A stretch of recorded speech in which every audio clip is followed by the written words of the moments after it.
have spent many years of my life studying and trying to understand the dynamics of cross-cultural interactions. This topic fascinates me because, based on my own experiences, bringing cultural differences to the conscious level allows us to have a higher level of understanding of the differences between ways we perceive or different people perceive and interact with the world around us. And this increased awareness and understanding, in turn, allows us to improve communication, empathy, and in the context of um, eye care, allows us to build better relationships with our patients and be more successful with our patients. Man, in the context of eye care, or medicine in general, we should seek a clinical science that treats persons and not diseases. And I think that this is crucial for this discussion. We're not only treating, not even patients, we are treating persons. And people come pre-programmed with culture. And culture is a major part of who we are, of who a person is. It determines our values, our beliefs, our preferences. It determines patterns of communication and patterns of how we deal with the world out there. And culture is so much part of who we are that most of the time we don't even know it exists on a conscious level. We end up not being able to really see it, or understanding the impact that it has on our lives, just because it is who we are. Difference in cultures may create major breakdown in communications and personal relationships, because we are programmed to see the world in a certain way, while a person from a different value system is programmed to see the same situation based on their views on a very different way, on based on their unique value systems, and that creates major issues when we are trying to communicate. So hopefully this presentation will allow us to bring that level of understanding to a higher level, so that we can have better interpersonal relationships with our patients and be more successful with them. This presentation is based on four major components. First, the medical literature on cross-cultural relationships. Then, on my own experiences, I have studied this topic extensively. I have traveled to many different countries based on my previous jobs, and I am also a foreigner living abroad, so I have a lot of personal experiences. I'm going to try to weave them into this presentation. It is also based on the experience of others, faculty working in cross-cultural settings, and other foreigners living abroad. And what I did, I set out a simple question to different people that I know or that my wife knows that are living abroad. This could be people who are not from the United States living in the United States, or Americans living abroad, or in one case a Korean living in Cambodia. And the question that I sent them was, how is the doctor-patient relationship in the country you're living in different from your country of origin? And I got some very interesting responses to this very simple question, and I'm going to share them with you today. And finally, the framework developed by Fons Trompenaars. Fons Trompenaars is a Dutch author and a consultant in the field of cross-cultural communications. And I think that based on all the different cultural frameworks that I have seen and I have studied and I have encountered, I think that Fons Trompenaars, Writing the Waves of Culture, is the best framework. It's a framework that really helps us understand what is happening. And I say that based on my own experiences. There were many instances in which I was having a cultural shock, if you will, or when my value systems weren't aligned with the value system of a person who I was communicating with. And in the beginning, it created anger, it created frustration. But after understanding the same situation, using Fons Trompenaars' cultural dimensions, it all made sense to me. It is as if a new window into understanding was open, and I was able to bring the situation to a whole new level of understanding, which really regulated my emotions, Great. I am also fascinated. This is a little bit of the results that I got from that simple question that I sent to my students. Why patients say things such as, American doctors are too professional. Since when being too professional is a problem? Well, von Stropenaars, through his framework, allows us to answer this question. Why would people think that, for example, American doctors are objective? Isn't objectivity something good, something we want from our doctors? Well, we were going to see that maybe not. And von Stropenaars explains to us why not. And I love this quote here. The doctor here, meaning in the United States, is just a doctor. He or she does not play the father role, does not play the psychologist role, the confidant. Why would a doctor have to play the psychologist role, or the father role, or the mother role for that matter? Well, von Stropenaars helps us answer these questions. So let's move on. I love the concept of also the world and my world. And these two are very, very different worlds that we have to understand. The world is the old out there, is nature. It's the world that the scientist observes, that the scientist tries to understand and predict. It's very objective. When things happen in the world, you can observe them, you can measure them. There is you can determine certain laws of how things happen, and based on this laws you also can predict how things will happen in the future. It's very logical. It doesn't have much space for emotions. It's universal. Once you establish a law in how the world out there functions, for example, let's say the law of gravity, that's how that law is going to be applied in every single place you go. Doesn't matter if you are in Germany or Japan, the law of gravity will function in the same way. It's very factual. You can observe it, make notations, run statistics, and actually publish papers based on the facts that you find. It's science-based.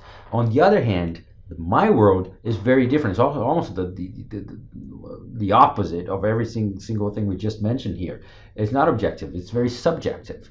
The world of the patient all depends on subjectivity, on my own interpretation of things, on how I perceive things, on how my values make me see certain things. It's very emotional, even though we would love that, we all would make decisions and have conversations based on our frontal lobes. We know that the first thing to fire off, it's our amygdala, is the emotional part, is the emotional temperature that raises and makes us respond to the world out there.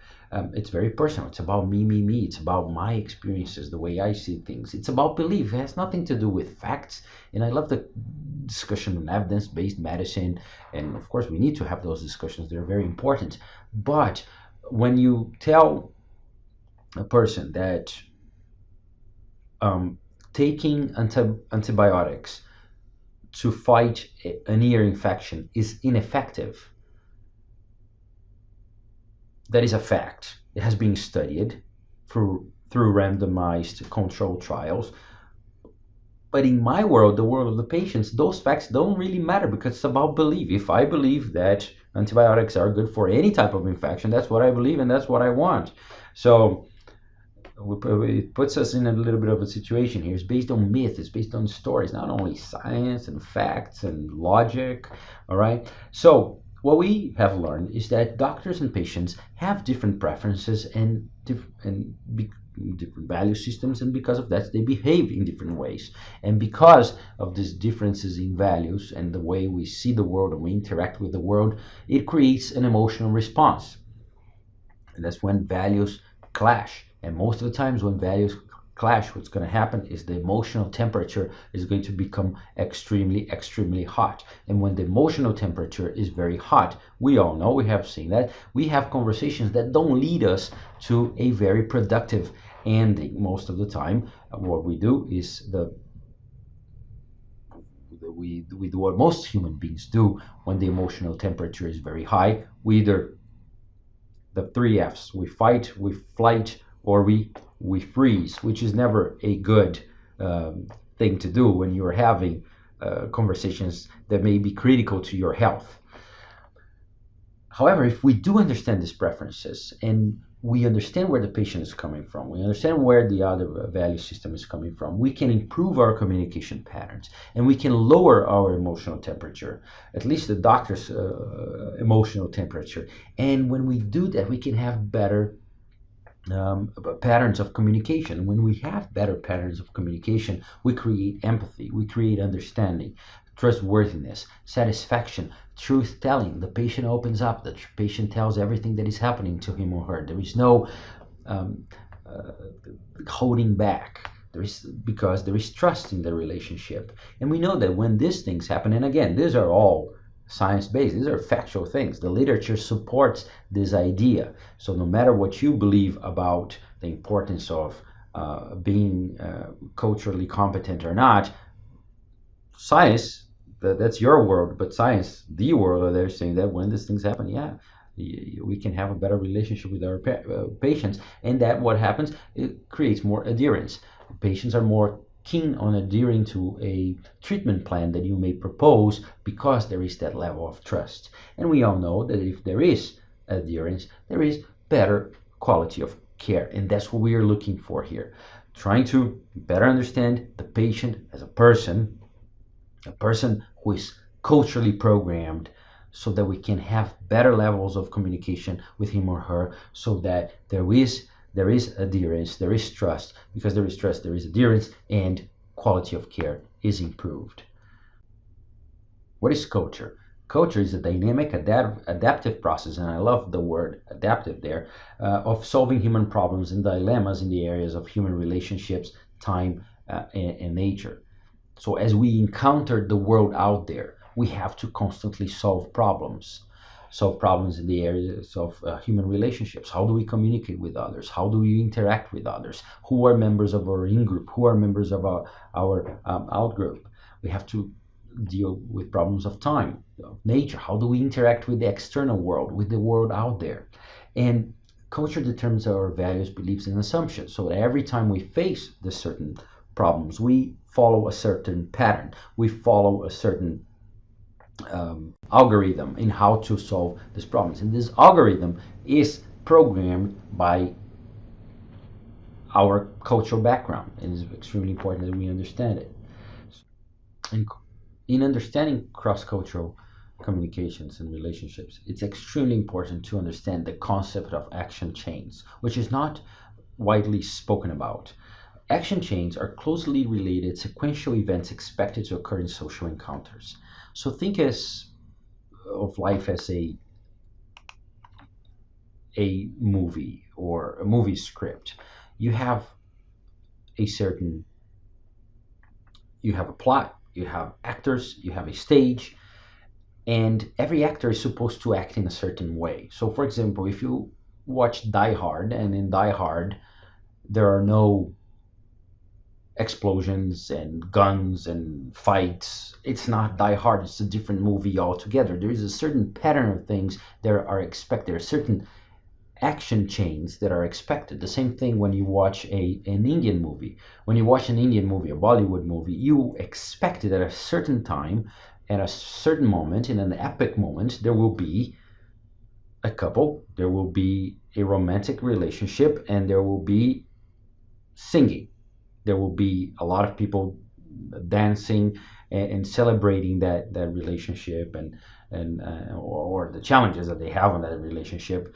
And again, if you watch a Bollywood movie and there is no singing and dancing, that action chain has been broken, and it feels like something is missing, that you're not watching a Bollywood movie. It could be any movie if you don't have the dancing and singing. So these are actions that are expected in any relationship, and breaking that sequence of actions can create major issues when we're trying to communicate. I have a very shy, and this example I'm going to give now is actually from a friend of mine who here, Young One and Mike. And Young One happens to be from Korea, and Mike an American. So following the example of action chains, how do they discuss business? How, when they are in a business encounter, what is the difference between one, Mike's action chain, meaning what is expected in a meeting, in a business meeting, and Young One's? So in Mike, he's very straightforward. when he's going to meet with the young one for business, he meets, they shake hand, they sit down, they talk business, and they leave. Very straightforward, very sequential, very linear. Young one, on the other hand, being from a different culture, his expected action chain is that they have to meet, they have to shake hands, they have to exchange gifts, they talk story, he learns more about Mike, they talk business, he takes Mike to lunch, meets Mike after hours for karaoke, offer Mike to drop him off at the airport. There is this very delicate sequence of events that he expects to happen in a business encounter. And we see the difference here, how that can create problems when Mike expects a certain sequence of acts and young one expects a very different sequence of events. And the interesting thing about action chains is that if too many chains are broken, if too many links on that chain are broken, Edward Hall calls this a derailment of dialogue. Derailment of dialogue is when the links are broken. So what happens? You withdraw from the active world. Again, going back to what I said before, the 3 F's. You fight, you flight, or you freeze. Most of the time, especially in cultures where saving face is very important, you just freeze. You don't say anything, you leave, and you haven't accomplished what you expected to accomplish. And I have some examples of my own personal experiences in the elevators in New York City, for example. In my culture, it's very important for us that when we get into an elevator, especially if we are at work, when we enter the elevator and we see people that we know, there are coworkers, we'll say, hi, how are you doing? How is life going? Have a good day, and things like that. And when you leave the elevator, you also say, bye, I'll see you later. You say something to the person. And when I got to New York, what I realized is that you enter the elevator, you meet someone you know, that person says hi, and then the elevator door opens and that person leaves, and you're left there hanging. I mean, there is no closure to it. There is no bye. You stay in that empty box there by yourself. It becomes a very big room, a very empty room, because the chain was broken. That's not the chain I am used to working with. Same thing when I go to the doctor here and I am examined by a doctor, and in my country, Brazil, I expect the doctor to examine me, talk to me, and afterwards discuss with me the prognosis and what is it that I need to do to get treated. And here what happens, the doctor comes, he or she examines you, and then they leave, and the nurse comes and the nurse talks to me. And for me, that is a major broken link in my chain of events that really derails how I would expect a doctor-patient relationship to be. So again, understanding these action chains is extremely, extremely important, and it can cause the derailment of dialogue, which is not what we are expecting here. Let's jump right into von Strompenaar's cultural dimensions. The first dimension that we're going to talk about is what is more important, rules or relationships. And this is the concept of universal versus particular, which is the degree to which individuals prefer universal rules or personal relationships. And this is absolutely fascinating. What is more important, rules or relationships? Most of the time, if you look at Latin American countries, some Asian countries, relationships are much more important than rules. And one personal example, which was extremely interesting, when I came to the United States, I asked the bus driver to drop me off at a red light. And so I was living in Hawaii at that time, and I wanted to go to Macy's. Macy's was right in front of the red light, that particular red light. I said, hey, can you just drop me here? I'm going to Macy's. Can I just get off now? And the guy looked at me and said, no, absolutely not. And me, in my own mind, we're like, why not? And, in Brazil, you usually call the bus driver, hey, chief, hey, boss, just drop me off here. Okay, they open the door and you leave, and not a problem. And here, the guy wouldn't let me do that. So the first thing that I look at him like, why do you hate me? Of course, I didn't say that to him, but I was thinking that for sure. Why do you hate me? Why are you acting like that? And the guy is probably thinking himself, why are you asking me this? Please don't. But it shows that, first of all, in Brazil, I call them the boss and this and that. So I create a personal relationship. And then he breaks the rules, even though he should only stop at the bus stop. He breaks the rules because now we have a personal relationship going on. It's not necessarily only about the rules. It's about that immediate bond that we created there. And in particular cultures, the rules are a suggestion. They can always be broken and very flexible. In universal cultures, the rule is the rule. The rule of the land is universal. It applies to every single person, not only to certain people. Other examples that I have is I used to go to India on business, and then after a while, a lot of my business associates there would call me a brother. Oh, you're like a brother to me. So all of a sudden, the rules of making business in India were no longer universal rules. They were personal rules now, because now we have a different level of relationship. Now you're a brother. In Ecuador, I was traveling in Ecuador once, and we were going to park our van on a area that was being there was a security guard, there were chains, and it wasn't the right place to park, but the driver wanted to park there. So the guide of our tour started speaking with the security guard, and the security guard did not want us to park there. So the guide turned to him and say, "Please, no sea malito. Don't be bad. Just this time, let us do this."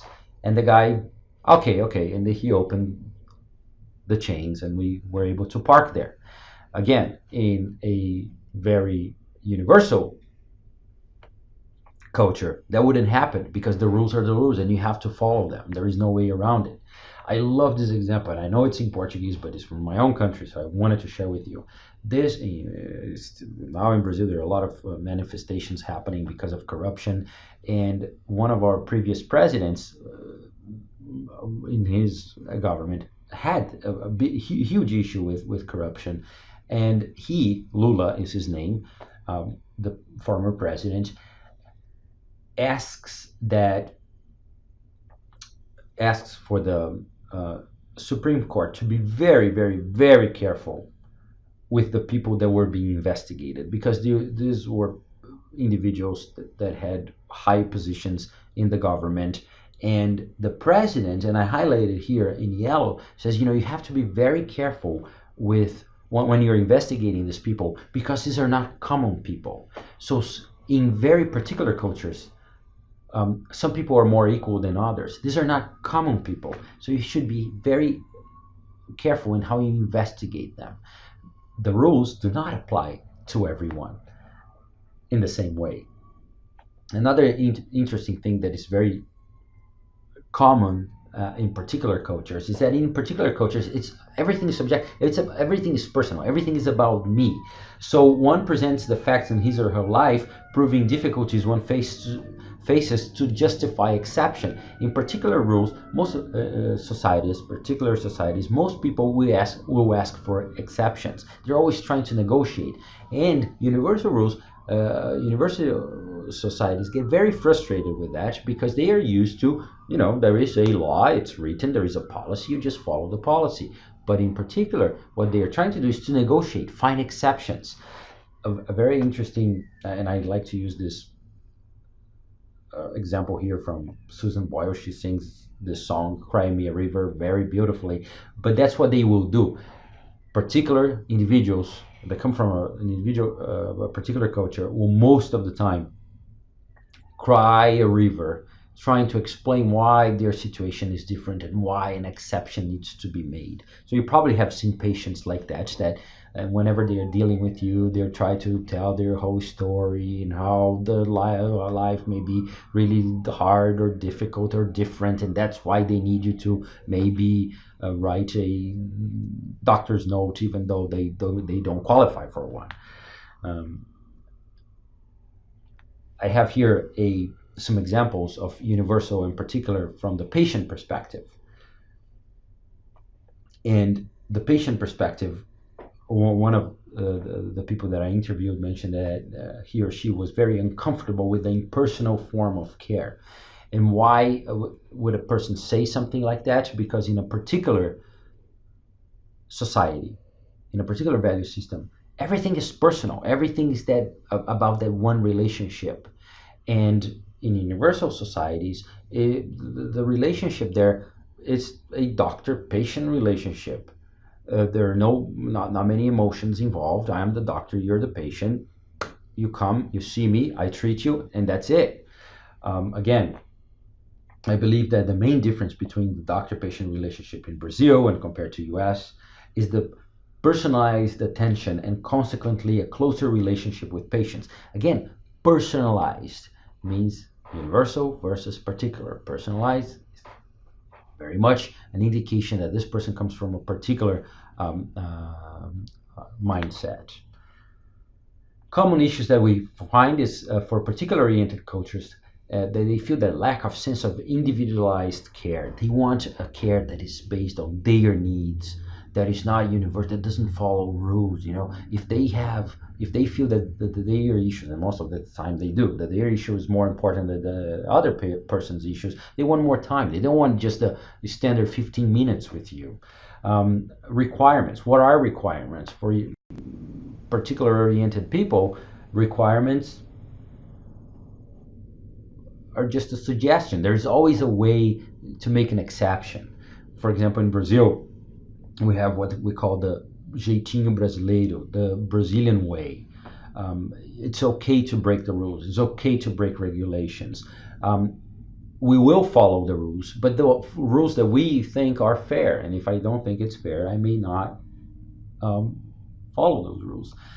One interesting example of a professor who works with a large Hasidic Jewish population says that men most of the time ask the doctor to underprescribe them. So they conduct an eye exam and the patient asks the doctor to underprescribe them because for many different reasons. They don't want to appear weak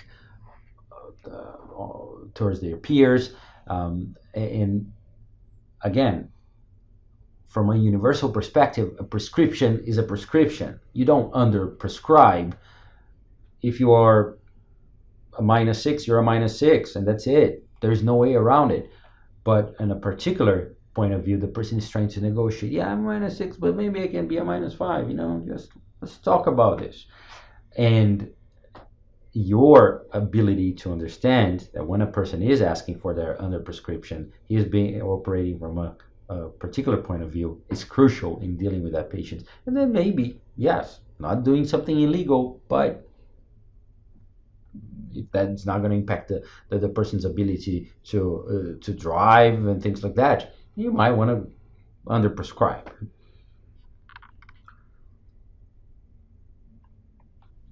So we discussed particular versus universal. Now let's discuss, do we function in a group or as an individual? Individual versus collective. How do you function, as a group or as an individual? So it's the degree to which individuals function independently or as members of a group.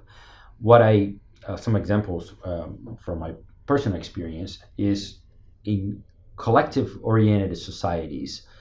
When you're receiving a group, let's say from Japan, for example, which tend to be very collective in their thinking, you will never, when they say that they will send visitors to our university, there's never one visitor. There's always a delegation. They come in groups. They make decisions in groups. In the United States, for example, Germany tends to be more of an individual society. People think more independently and act independently. Even the concept of cheating, we'll discuss that a little bit later, but cheating in some societies, in collective societies, if you're passing the answer to a different colleague, you're helping the group. You're helping members of your group. And I was shocked when I came to the United States the first time that I saw. I had another friend of mine, Brazilian, who was we were gonna take a math test, and then he pulled a cheat sheet from his calculator, and he showed me all the annotations that he had done. And I looked at it and said, hey, good for you, you know, you have a lot of formulas there. And an American girl saw it, and without him knowing it, she went there, she took the cheat sheets and threw it in the garbage. So when he got closer to the test, he was looking for his annotations, and he couldn't find it, and he got really mad. And the girl came to him and said, no, this is not right, you shouldn't do this. And that was one of the first times that I saw this, because, you know, in her perspective, you as an individual, you should do well on your own. And when I saw that in my more collective type of thinking, I was like, hey, you know, good for you. I would never report that guy based on that way of thinking. Of course, that I have evolved living here so many years now. But just, again, different ways of looking at reality. Wearing earrings, for example. There was a very interesting example that my nephew one day decided that he wanted to wear earrings, and his grandfather is from a very, very conservative collective society, and he flew about 2 hours by plane to visit my nephew, to have a sit down with him and explain to him, listen, you carry my name, you carry my last name, and because you carry my last name, you are not going to wear any earrings. Men in my group don't, in my family don't wear earrings, and you're not going to do it. Again, it has nothing to do with you as being an independent individual, everything to do with what is accepted by the group.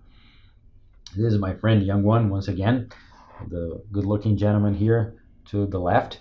And once his grandma, he was actually dating an American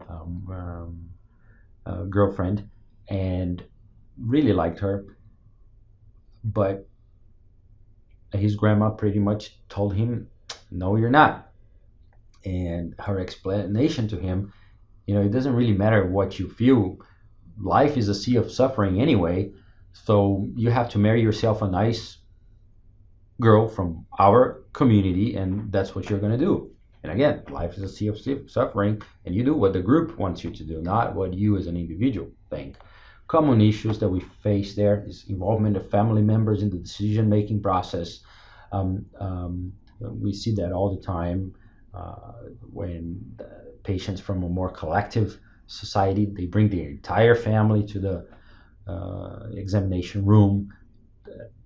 Most of the time, everyone is going to be involved in the decision making. There's a lot of chatter, a lot of people talking at the same time, and it can be very frustrating when you're dealing, if you're from an individual perspective, in which you expect the patient to make decisions for his or her own, and not necessarily base the decisions on what the rest of the group think.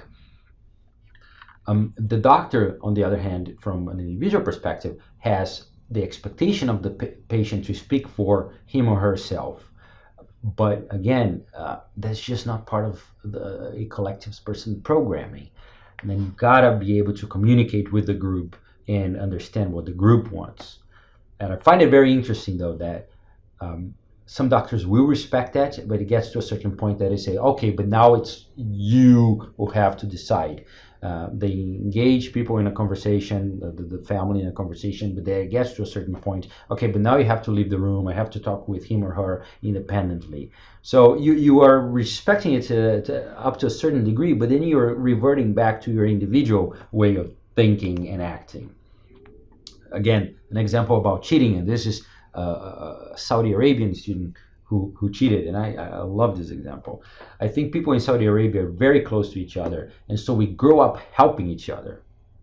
It's a good thing, but it becomes a problem for Saudis in the US. We often get out of an exam and share questions with others. And we think it's a common thing because we grow up in a society that tells us to share things and wish the best for our friends. We wish the best for our friends. That's why we share.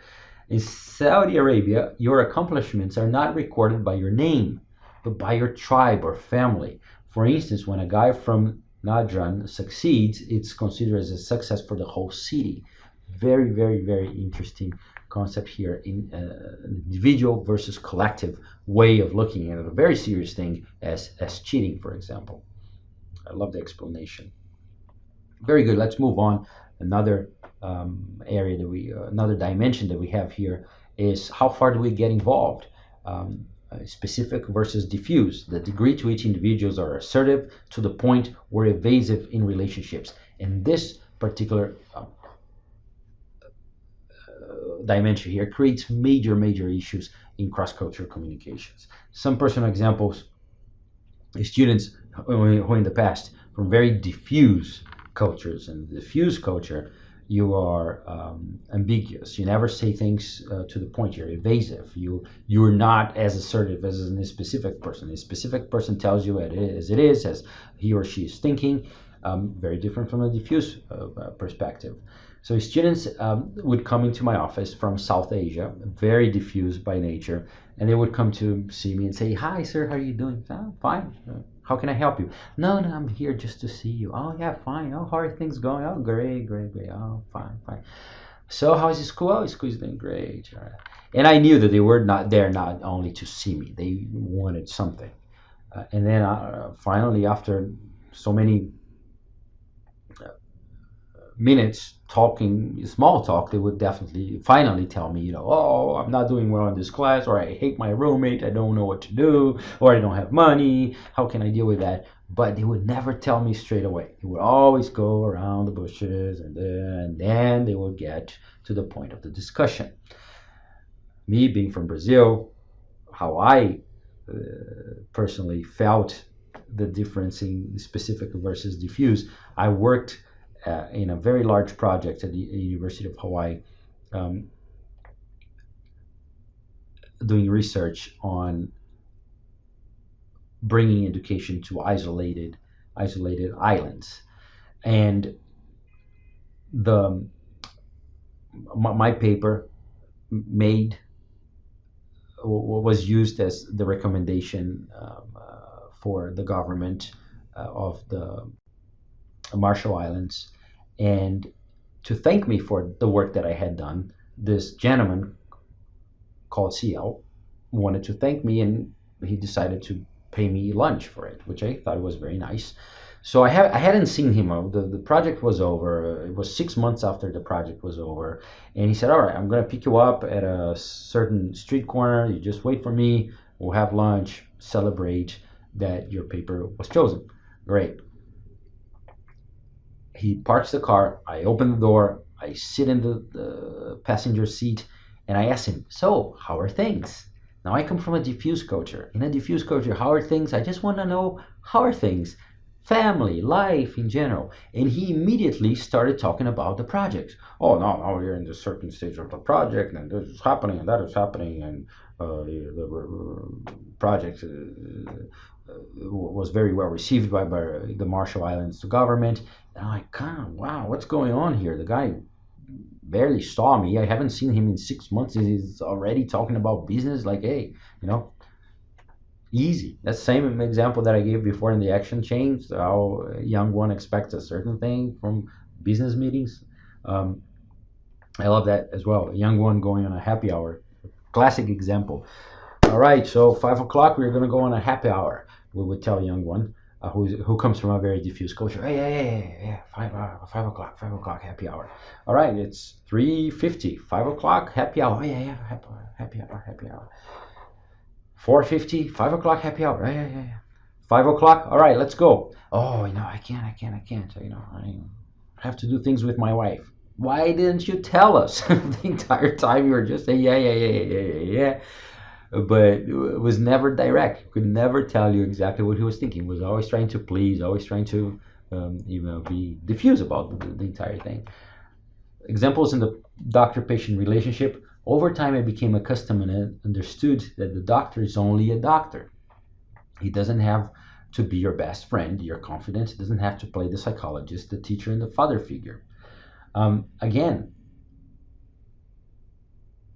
this particular person, this is a real patient saying that back home, very diffuse in a diffuse culture, the doctor is all these things. They listen to me, they listen to my problems, they give me advice in how to deal with different life problems. And here in the United States, it's a more specific culture. The doctor is the doctor. If you go to the doctor's your shoulder, that's what they're going to see. And you don't even try to say much because they're not going to listen. They're just going to stick to the point. At least that's some of my experiences as well.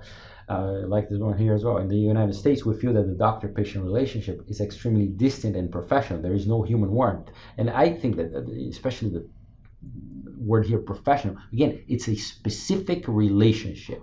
We engage in this relationship because I am the doctor and you are the patient, and vice versa. There is nothing else to it.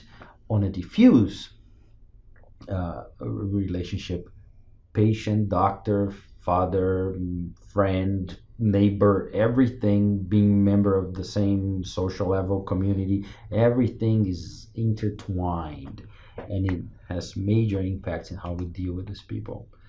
Here it seems to me everything is with no rodeos, and meaning rodeos meaning the jumping in a horse and rodeo.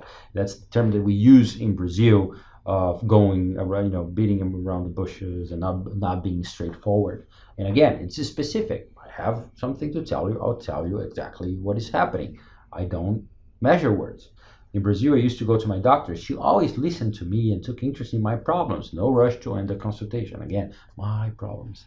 In this situation, if the situation is serious, they say everything that may go wrong, which can be scary. Dr. So-and-so, I'm not using the name of the doctor here, said that my friend may have cancer and she may never be able to have kids again. Imagine. So she said everything because the doctor was coming from a very direct perspective. You have something, I'm going to tell you what you have. And this person did not want or did not appreciate that kind of approach. They wanted a more soft approach, a more indirect approach. Again, it's diffuse, not direct. And she said everything standing up, not even sitting down. Again, this is also very important when it comes to body language. Body language is extremely crucial. You don't say everything at once, standing up. There is a certain way that people say certain things. And we have to be tactful to that. Common issues. First of all, we have to measure words. Tactful communication is very, very important when we are dealing with more diffuse cultures. It takes time to get to know the patient. It takes time to get to the patient to the point. So when the patient is sharing something with you, it may take time for them to tell you exactly what's going on. So patient is key. And then there's also the role expectation. And again, a very specific culture may see their role as doctors as just being a doctor, but in a diffuse culture, the role expectation may be much broader than that. Maybe the role of the father or mother, or confidant, or psychologist, or a doctor, someone who is there to listen to them and care about them. All right, and later on we are going to continue these discussions with other dimensions proposed by von Strompen. Thank you.